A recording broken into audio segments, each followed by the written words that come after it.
Hello to all the amazing and beautiful humans living on our planet Earth.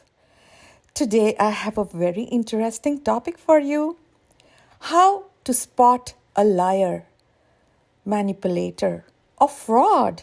Isn't it interesting, huh? Okay, first, let's define these terms. Okay, we all know what a liar means, don't we? Let's define what is a manipulator. Manipulator is somebody who uses lies consistently or sneaky ways, sometimes or many times play victim cards. They set up fake narratives to influence somebody's thinking and making them do what they want to accomplish from that person. Social media frauds have been extensively using manipulation to make money by misleading sympathy, compassion, and empathy of the society. This is very rampant, not just in our social media, but also in our societies. We will take that up another time. How do we define fraud? Who is a fraud? What is a fraud? A fraud is someone who deliberately acts with an intention of obtaining an unauthorized benefit through deception, false suggestions, or by suppressing truth, or by using truth to their convenience and using unethical ways to accomplish their end goals. So you see, there are slight variations of these terms, and you really need to understand them, and you need to really start getting your children understand these terminologies. Now let's understand a little bit about how psychology works behind this. There are many kinds of fraud. We all know that. Fraud happens in politics, government, corporate industries, and most importantly, in personal relationships. So let's, at a very high level, categorize these and move on. The first one is occupational or business income-related fraud. These generally happen in workplaces, in the corporate sectors. Number two, these are around asset misappropriation. You see a lot of this happen through corruption in political systems. Politicians use this, and there are many other areas within the government that this happens. Government, even in corporate world, there are many countries that are corrupt from top to bottom. Number three, corruption. This is another type of fraud, correct? These are illegal ways to circumvent the legal processes and definitions of our law or law and order and policies of the government. Some of my audience in India would know what this means, and Italy too. Okay, now let's move on to number four. The fourth kind of frauds that is rampantly happening these days is via social media platforms, or frauds that happen on one-on-one personal relationships. These are made indirectly or directly. Let's talk about some of these. We are all familiar, and we've seen a lot of this in movies in our societies. The famous spousal fraud, the fraud that happens in an intimate relationship. They are cheating on their partner and trying to lead a secret life. What they have to do, they have to lie, manipulate, maneuver stories through their life to keep everything on track. This is a very common type of fraud and manipulation that we see. An absolute breach of trust. Did you know that most women know through their intuition when their man cheats on them? But did you also know that most men do not know when their women cheat on them? This is a topic for another time. Another common type of fraud that we see is in our personal relationship, whether they are through friends or through extended family members or neighbors or people we work with. These are relationships that we interact with on an ongoing basis, which have a profound impact on our life. Let's take a quick diversion and talk about communication. This is a very important subject. Children need to start learning this as early as possible. So please introduce your children to this topic of communications. How do we connect to a person when we first talk to them, or when we first meet them, or sometimes we meet them virtually in meetings? It is through their voice. It is through their face. It is through their body language. So the two key factors that you should know about communications are that 25% of communication is verbal and 75% of communication is non-verbal. So let me just give you a little bit of breakdown of this. What does a verbal communication mean? We all understand that verbal communication includes speech, your choice of words, the tonality of the voice, the way they respond to you during the conversations. Anything that is related around this is called verbal communication. The other 75% of non-verbal communications are around your face, your body language, what you're not saying, the contradictions between your facial expressions, body language, and your verbal communications. This is a very interesting topic. I recommend parents to introduce their young children to start reading about some of this very early on in their age. Please reach out to me if you need any recommendation for books, some good books, and where to begin. And I will recommend these based upon the age of your child. So use this 25% verbal and 75% non-verbal communications to start pulling together your assessments of liars, frauds, and manipulators. The first thing you will notice is that there are disconnects through these non-verbal and verbal communications. The psychology aspect of it also helps you understand this a little bit more. In some of my future videos, I will recommend some channels and some resources that will help you understand the behavioral sciences. It's a combination of communication, psychology, and many other factors that helps evaluate a person's personality. Again, this is a very interesting topic that I would recommend that at some point in stage should be introduced to youngsters. The one aspect that I did not talk about is intuition, our gut feeling. We are born with our gut feelings and our intuition.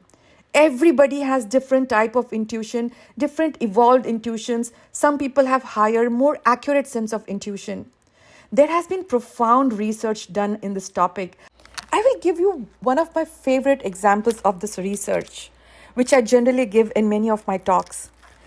We would assume that people who are in the law enforcement, in the judicial systems, or in other systems like customs and taxes, they understand to evaluate people through their communications and behavior patterns. So the research was done with these group of individuals to understand how effectively they are able to identify frauds and manipulators. You will be surprised by the outcomes of it. 54% of these highly educated people, trained people to identify frauds, manipulators, failed in identifying frauds and manipulators during these researches. So you see, these manipulators and frauds have extremely polished experiences where they know how to fall through some of the cracks, even with experienced individuals in law enforcement, judiciary systems, and various other systems like customs, tax authorities, etc. So let's talk a little bit about the psychology of these people and what constitutes them. What are some of the traits that you should be looking for when they're communicating with you? In many personal relationships also, you can use some of this to identify a fraud or a manipulator. If your gut feeling or your intuition is telling you that something is wrong, and if you want to be sure about that gut feeling, try to observe. I'll give you an example of this. If an intimate partner or a spouse is cheating, one of the things you will see is the partner that is not cheating, when they start questioning, when they start seeing signs that there is something wrong, and they start asking for clarifications or clarity, the partner who is cheating, they will start faltering and they will quickly take you into the guilt trip. What does guilt trip mean? They are trying to make you feel as if what you're thinking is not right. So they will question your questioning. They will try to make you think as if you are being stupid, trying to question some of these things, because they know that they will get caught if they try to keep all their stories together. So they are trying to make you feel bad in the reverse, and they will try to make you feel as if you are the one who is making misjudgment. The second one is very important. They will start playing the victim card. They will emotionally start manipulating you. And this is where the lies get caught pretty fast. Because you see, they are not able to keep their story straight. The best thing about being honest and truthful is, there is only one truth. And you have the peace of mind. Your story never changes. Truth is always truth. The third aspect of this is they will start setting fake narratives to set perceptions and distort reality to make you believe and think and understand things they want you to think to meet their ends. The fourth one, the most common one, the emotional blackmail. They will directly or indirectly use threats. This is where they're trying to distort your emotions. What happens is when you're trying to catch a fraud or a manipulator, and when they see you are getting to them, they will suddenly want to confuse you. They will suddenly want to switch your emotions, and they will want to play that role of threats. Because anybody, when they threaten you, whether for their own safety or for your safety or the safety of your surrounding, your instincts start running in different directions. It is fight versus flight reaction. So it's a diversion tactic. They're trying to diverse you by giving you threats because they know that if you are on track, constantly trying to understand what they're trying to say, you are going to catch them. So the moment you know that they start doing that, do not allow them to distract you because they're trying to escape that one scenario. And as part of that emotional blackmail, what happens is your emotional stability is impacted. And then you get diverted from actually where you were headed. They start using very, very strong methods, directly or indirectly, to make you do what they want you to do. They will try to make you believe in what they want you to believe in. This is where social media scams are effective. The emotional cards, the victim cards, and I am the one enduring all the difficulties on this planet. There's another aspect or an attribute that they start using. They try to stroke your ego by giving you fake praises, by trying to give you compliments. This is something that every individual's like, right? These individuals are very cunning. Now let's talk about some of their personality traits. What constitutes a fraud, a manipulator, a liar? These are individuals with extremely low self-esteem. They try to gain sympathy, constantly playing the victim cards. Oh, my health, oh, my situation, oh, my financial condition, I'm a single parent, I'm poor, I'm a victim of abuse, this, that, and the other. They will try to portray themselves as a victim. The whole world is a problem. They are the ones who are enduring the burden of this world. Everybody around them is responsible for their miseries. Everybody around them is the one who's cheated on them. And they are the ones who are always the good one in their story. Oh my God, I feel so sorry and sympathetic for such people. They try to use this and they try to use mechanisms for self-preservations at any cost. These individuals, they have literally no or very low integrity. And we can really use the term spineless for some of these people.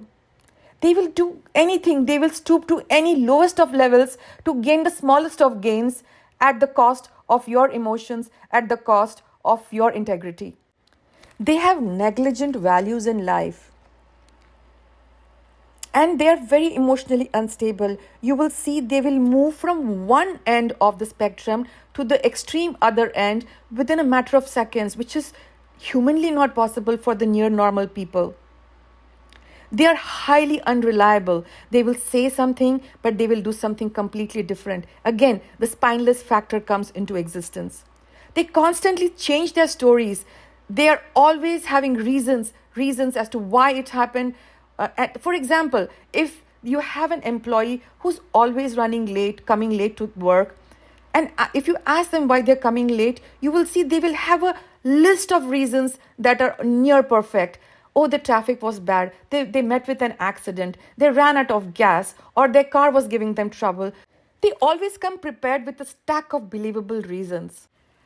The best part about this is once you understand human psychology, human behavior, and communication skills, you will catch them red-handed. The other trait that I like about these people are that they talk a lot.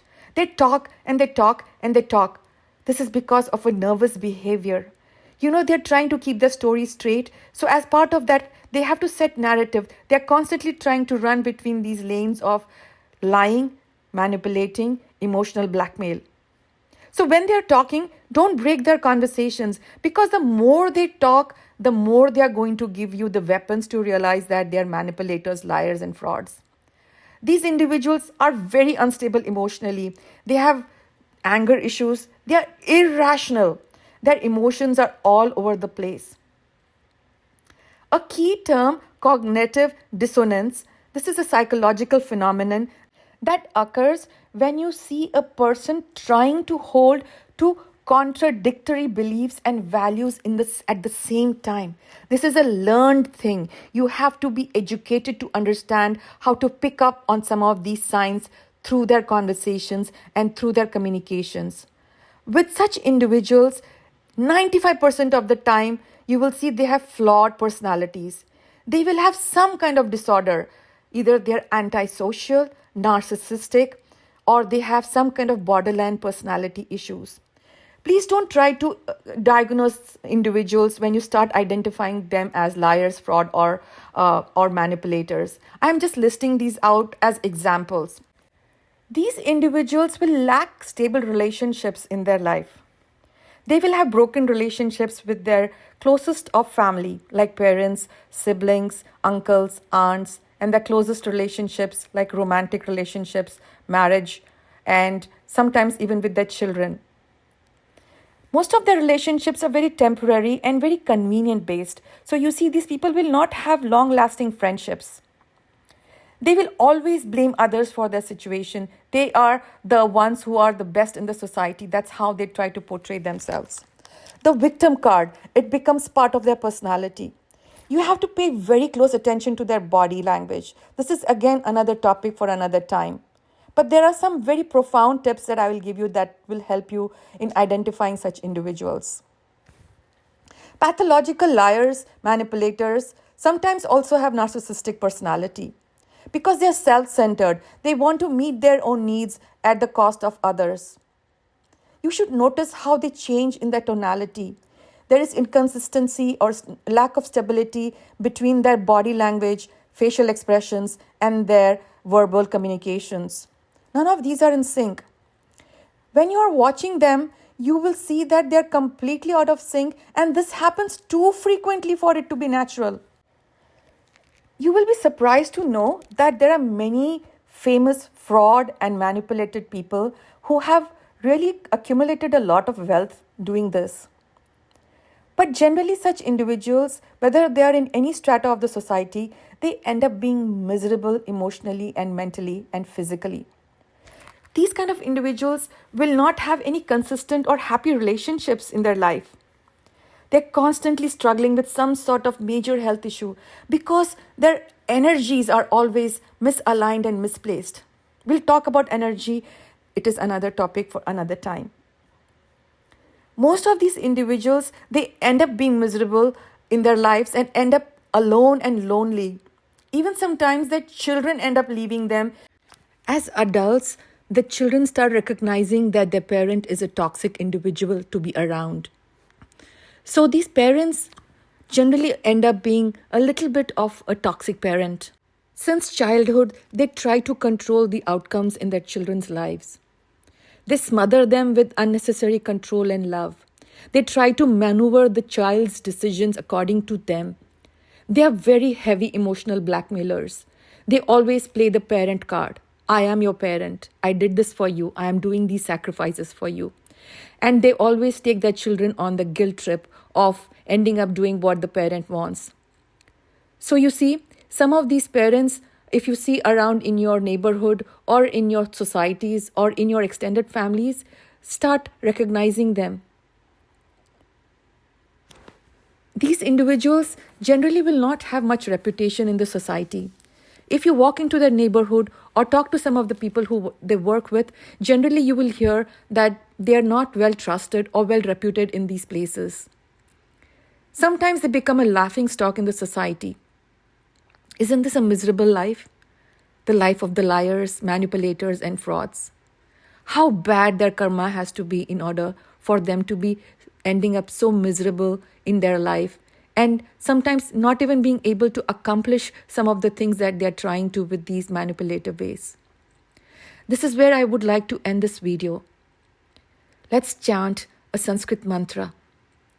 Lokaha samasthaha sukhino bhavantu.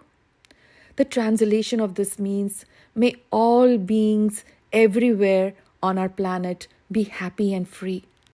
Please share the link of this video with your family, your loved ones, your friends, and communities that you care about. Share this knowledge with your children and youngsters in your families and neighborhood. We would love to hear your feedback. Tell us what you liked about this video and how we can improve in the future. Contact us at the mentioned email if you would like to reuse this material for your upcoming YouTube videos. For upcoming YouTubers, I would recommend, after getting our approval via email, use this as your content. Share this knowledge in your regional language by explaining to your audience what this means. Namaskaram and goodbye.